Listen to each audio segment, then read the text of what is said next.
So here a continuation of the tracebitmap function in Inkscape.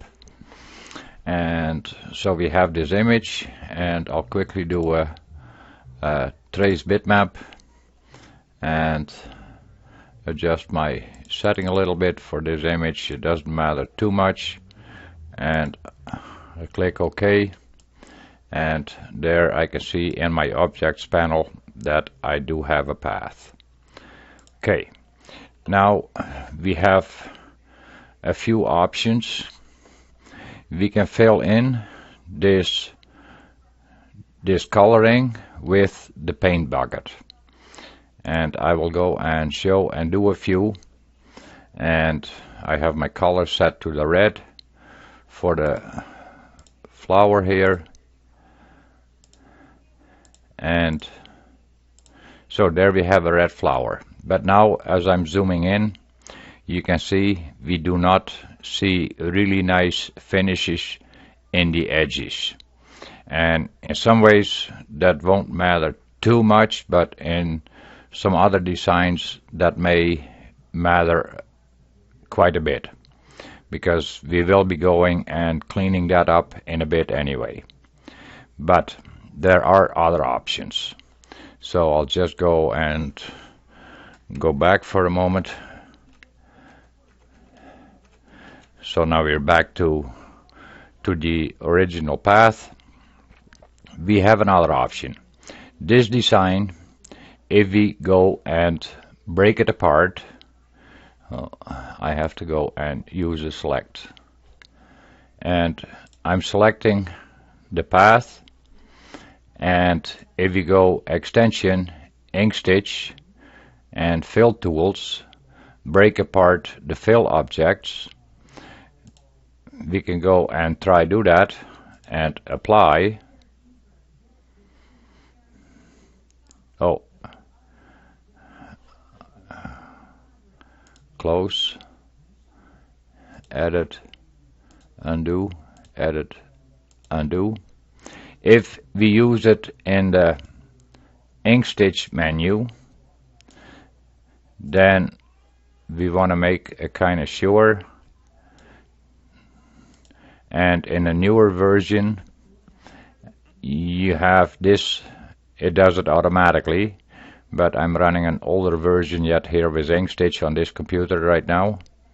And you select this icon, and if you then go extension, ink stitch, fill tools, break apart fill objects, and we go and apply, and then we go and close, there we can see it still remains one path. So I will go and undo the break apart fill objects. Now I will go and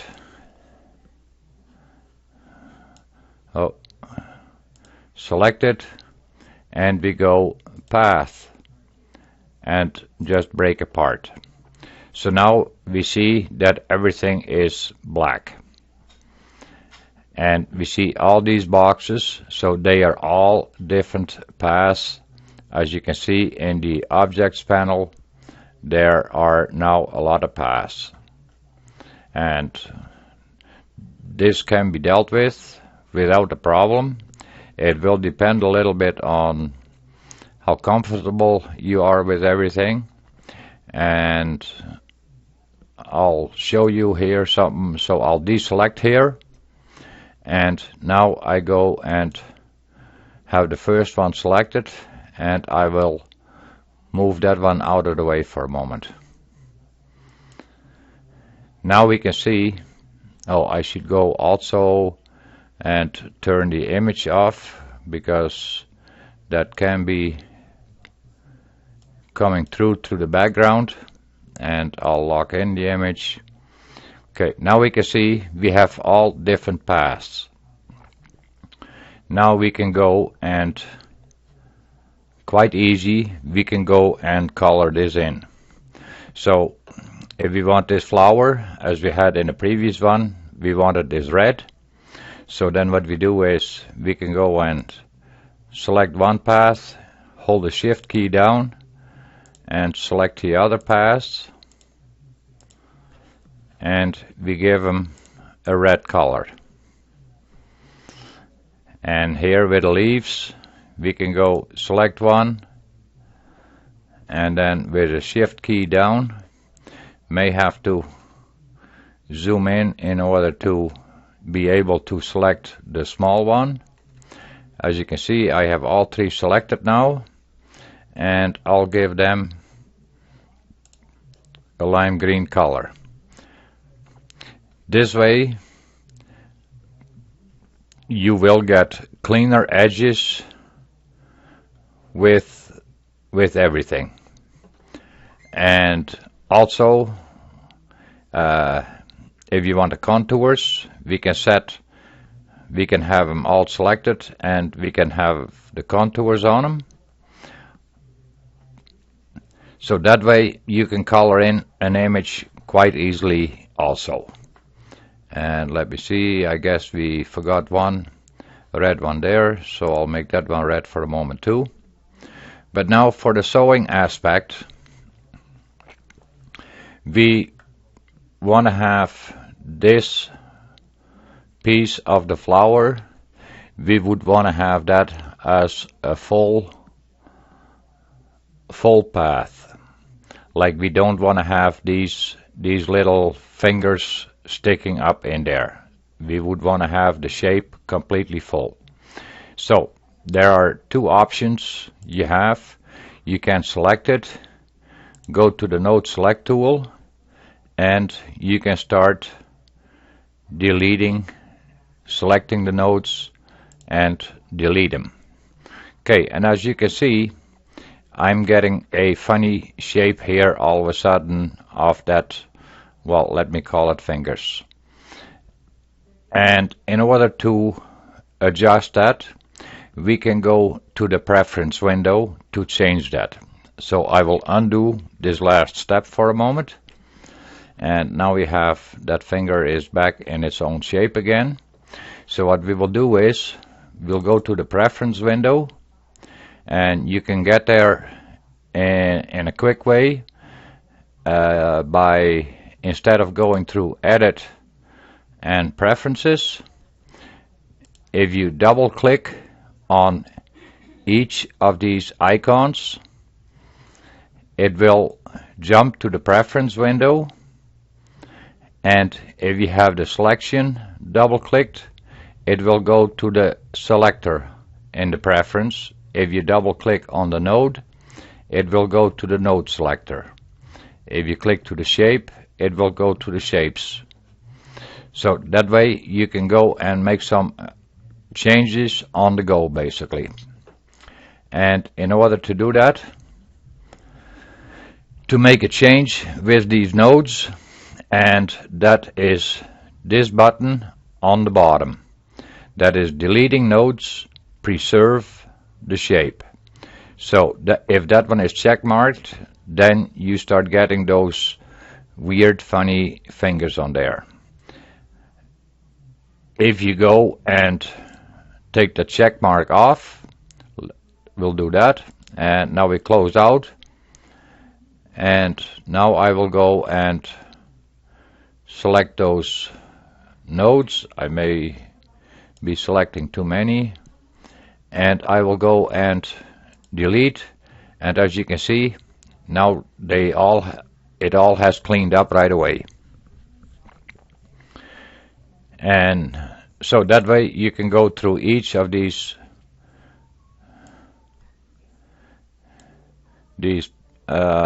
pieces of the flower and go and delete those nodes out of there.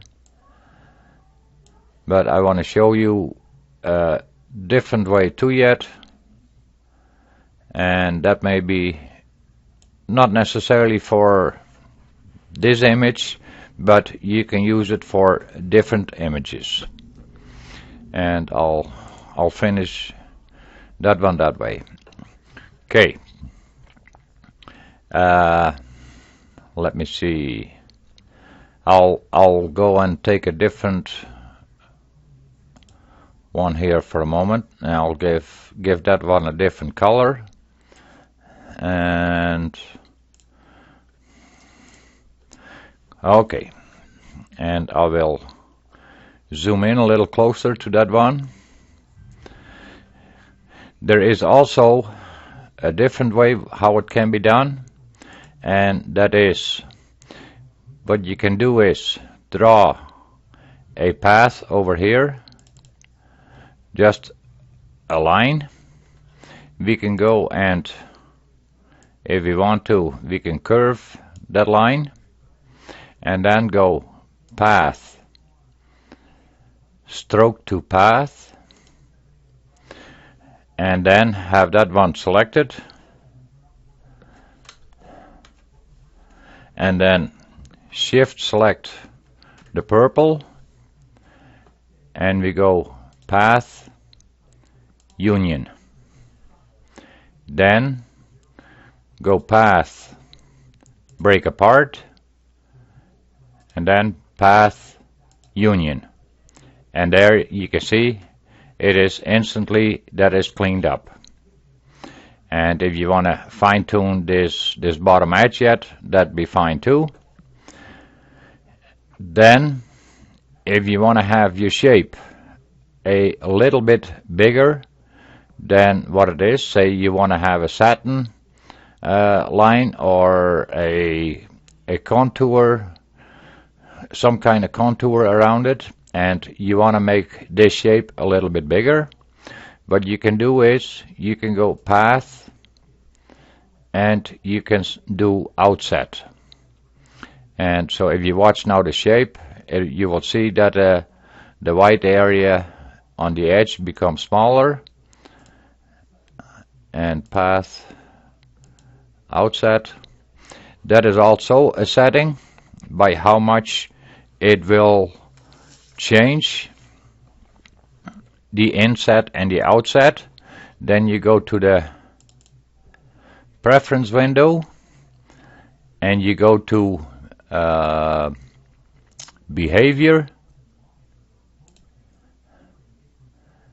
and then go to behavior and steps, and here you can set the inset outset by how much you want to have that expanding or shrinking. And I got mine set at 0.2 millimeters, and you can go and increase that number if you want to, but that is a personal preference. And also check all these other things like rotation snaps. So like if you make multi-objects in a rotation, you can change here the degrees, zooming in and out, that is also by what kind of percentage, and the rotate canvas, you can do that also. So check all these settings out and go carefully through them and set them to your liking, and that you can find them back again. So that is how you can change that. Then also, once you have this all, well, maybe I should quickly go and color in the outside leaves. That one is selected, and now I'll select those outside leaves for a moment and make them all green. This is more for visibility. And here these flowers.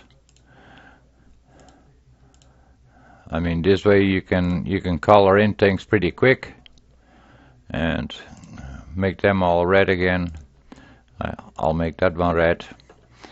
And well, now that we're going anyway.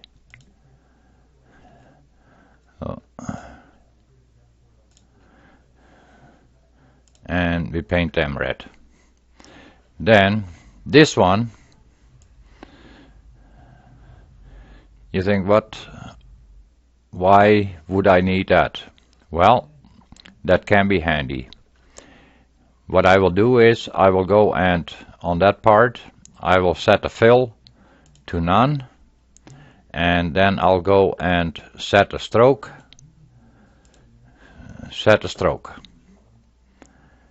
and now I will go and place it back there for a moment, snapping, turn that one off, and since I first moved it out of the way, there I think I'm in pretty good place. Now what I can do is, on that line, I could go path, inset. So now I'm coming a little bit closer to the edges of the flowers.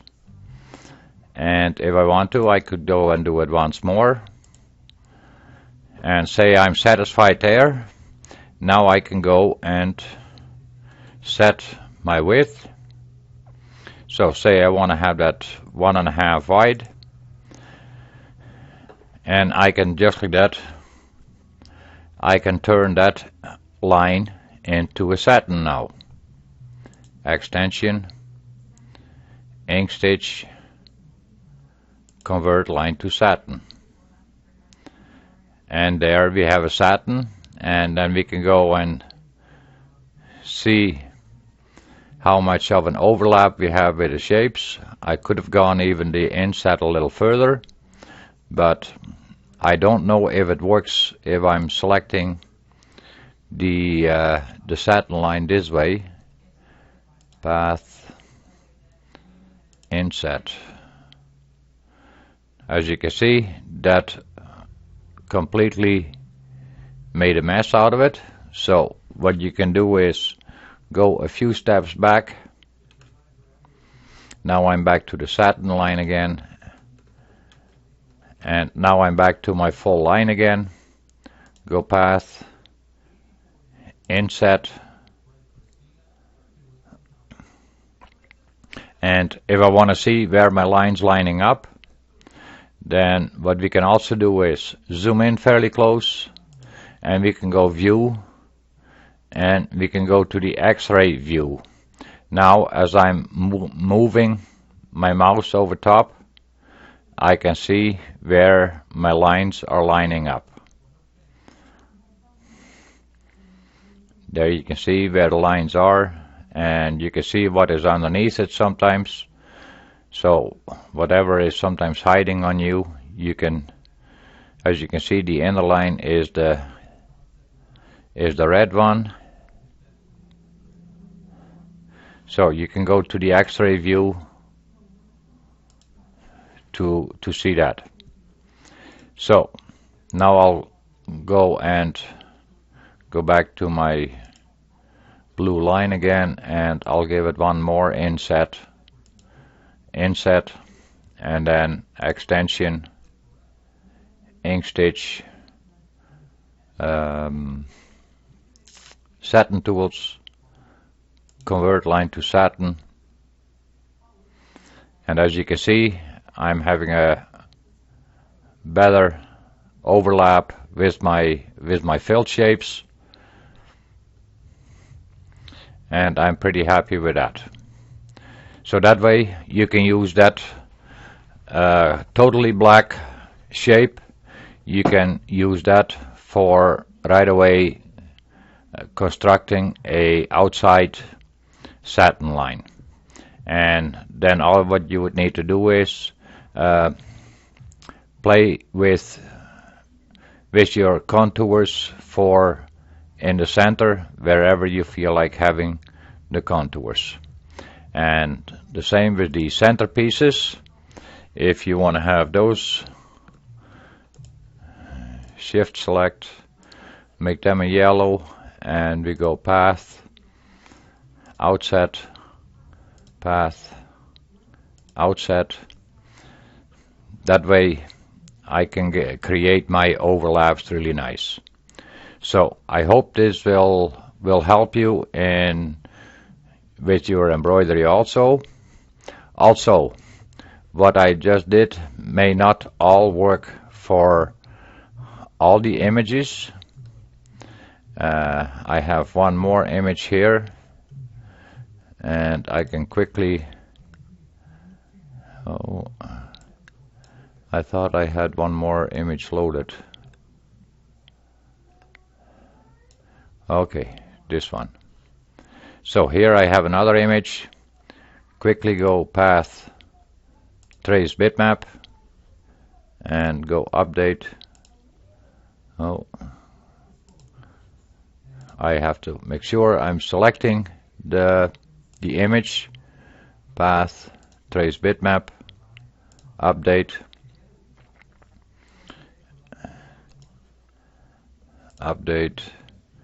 and if I'm happy with that one, go OK, close, and now I gotta either delete the image, but quite often I'll go and just turn the visibility off, just in case if I wanna do another trace bitmap and use different functions out of that image, then at least I'm having right away the proper size and everything if I don't resize the factor.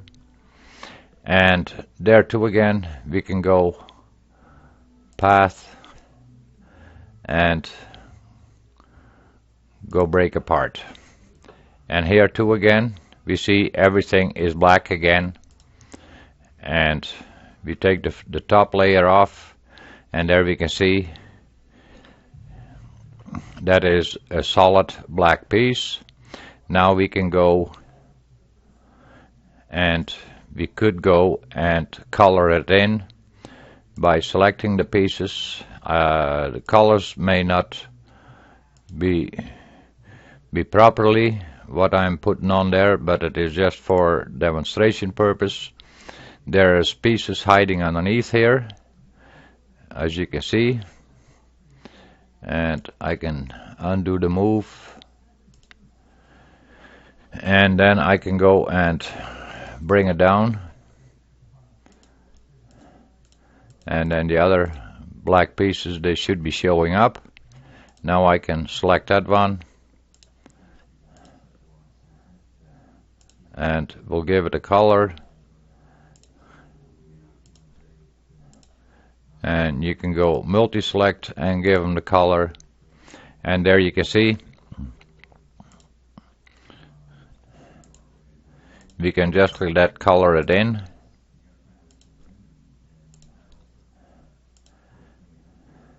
and this way you get nicer coloring than or the shapes would be fitting better within than if you would go and use the paint bucket.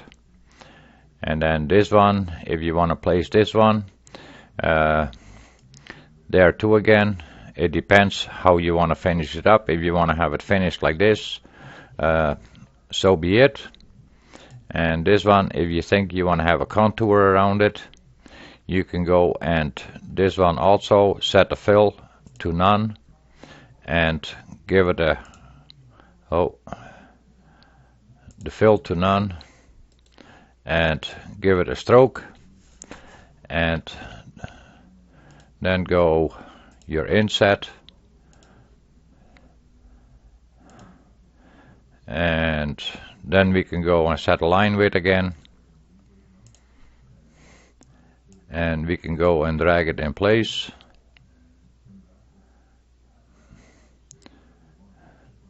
I mean, it just depends if you want to use it or not. I mean, to me the image looks great for embroidery like this, so I can go and I don't want this one, so then I can go and delete that one. Then also, if you have and you want to have holes in it, then all you need to do is duplicate, shift select, and then path difference, and now we should have a hole there, and as you can see there is. Okay, so play around with it and spend an hour and just take an image and go and do a trace bitmap, and if it doesn't turn out, just go and delete it and just spend some time and play with it and become more comfortable with it, because it is so much fun, and Inkscape has got so much power in there, and it makes it so much easier to deal with. Okay, thanks for watching and have fun.